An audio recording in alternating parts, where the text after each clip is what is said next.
She graduated with a Bachelor of Arts in Social Sciences, major in Psychology in 2009 from UP Tacloban, and was a consistent Dean's Lister. She received her diploma in Professional Education in 2014 from Cebu Normal University and her teaching license that same year. Currently, she is a Master of Education and Social Studies candidate at the University of the Philippines, Cebu. Ladies and gentlemen, we have Miss Maan T. Asuncion. A round of applause, please.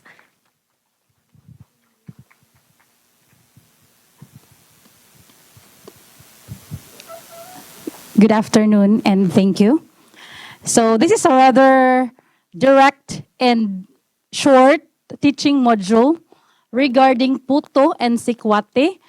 Cebuano's favorite and affordable combination, combo, duo, painit sa buntag. Okay, and I intend to teach this or to submit this for grade 9 and grade 10 students for TLE, cookery, for their TLE na cookery. So again, this is short, and this teaching module focuses on how to make the traditional puto maya and sikwate. So at the end of this module, I am expecting students to learn to identify the correct ingredients of puto maya and sikwate, prepare and use equipment for puto maya and sikwate, apply techniques, could be traditional or modern, and understand how puto maya and sikwate, the significance of puto maya and sikwate in Cebuano culture, local Cebuano. So the module consists of, first there's an activity, then there is abstraction, and a very short background. Okay? So the Philippines was colonized for more than 300 years by the Spaniards. Through the galleon trade, many plants were introduced to early Filipinos, including the cacao tree, which is native to South Africa. So the Spanish friars started having hot chocolates in their meals while they were in the country. So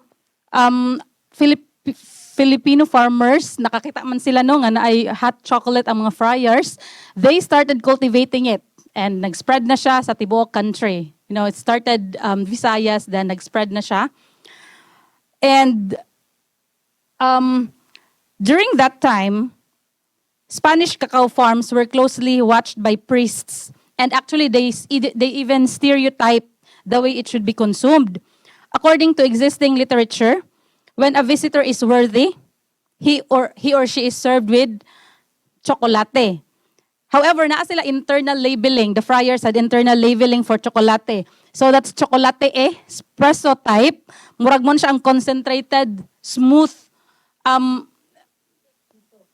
murag lami, ano ba? Yes, concentrated siya. But if the visitor is not that, important, if the visitor is not very important, lighter version siya. That's the chocolate A or agduado type, watered down, lighter version. Okay?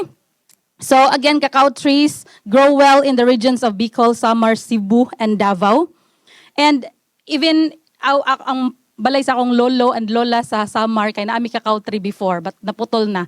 So my lola and my lola actually makes pure cacao, makes pure tableya.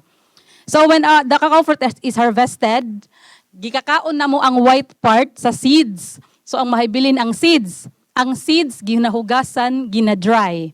Then, after drying for like 3 to 5 days, it is roasted, milled, and then formed into flattened balls or tablets called tableya.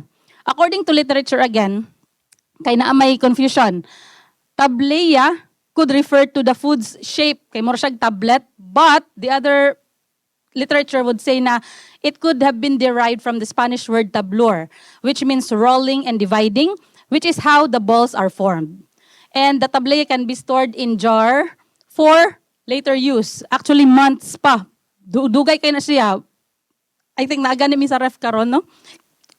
When making from Samar, ipadala man ni Mama from Samar diri sa Cebu, na maghati-hati namin sa akong tulo kay igsoon.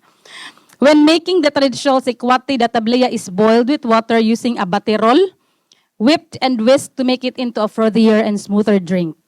But modern chocolate karon, most modern chocolate, mag-use na sila og cocoa powder and dili na baterol, just spoon or kanang kuan. Puto maya, on the other hand, next, is a traditional delicacy, and most literature would point out that it originated in Cebu actually. The original one is the white puto maya, but the other one is the tapol or the purple one, the purple glutinous rice. The sticky rice is steamed in a large basket, and then the coconut milk, sugar, salt, and ginger are added.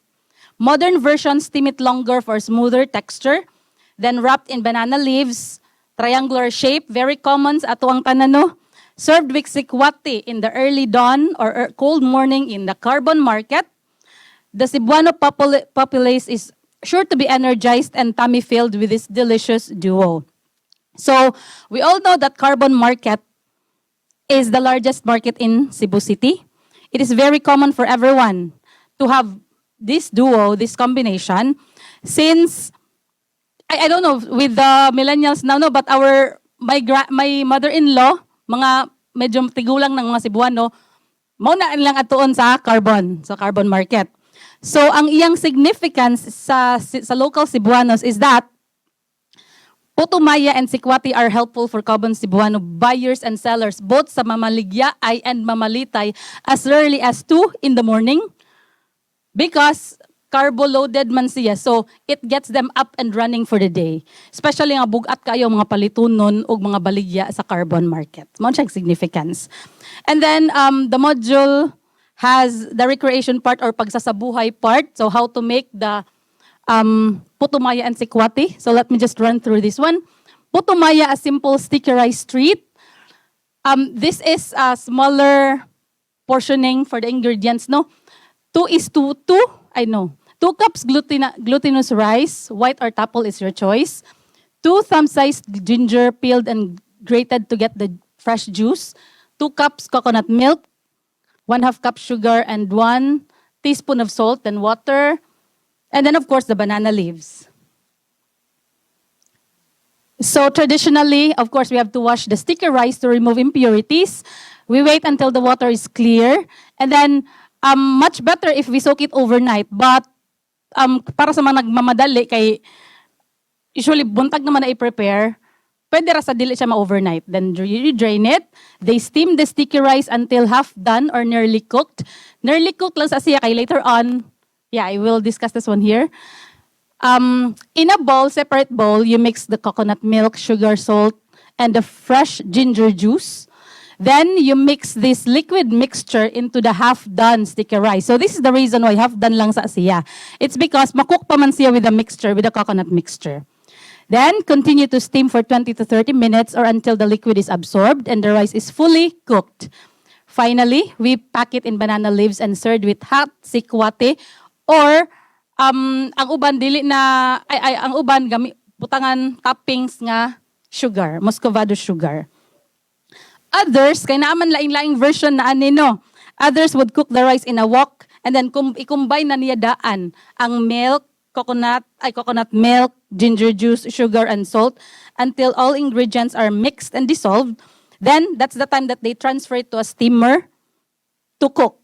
So, that's the other version. Kay lain-lain naman ng version karon. Especially now, ang uban mag-experiment. But, this is the traditional one. Then the other one is sikwate, no? A drink that jumpstarts the day. Kay makapainit sa lawas nyo once magsingot na tao, ready to action na dayon sa carbon market ang mga tao. So sikwate or chocolate is Cebu's version of hot chocolate that is commonly paired with puto maya. And so I just placed there pieces of tablea per 4 cups water, but rule of the thumb, according to the literature, it's 2 to 3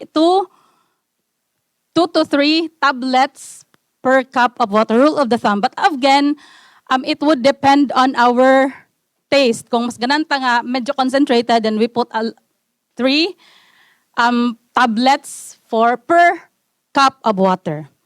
Okay, so, there, the 1/2 cup brown sugar as well. Next, Using a saucepat is the modern version naman, but chocolatera, ang karang-karaan, gani, mura siyag pitchel-pitchel lang yung design, no? But, chocolatera ang sudlanan, but butterol is the one. Yeah. So, bring water to a boil, then add tablilla.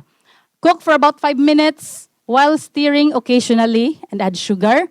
The tablilla and sugar should be fully dissolved.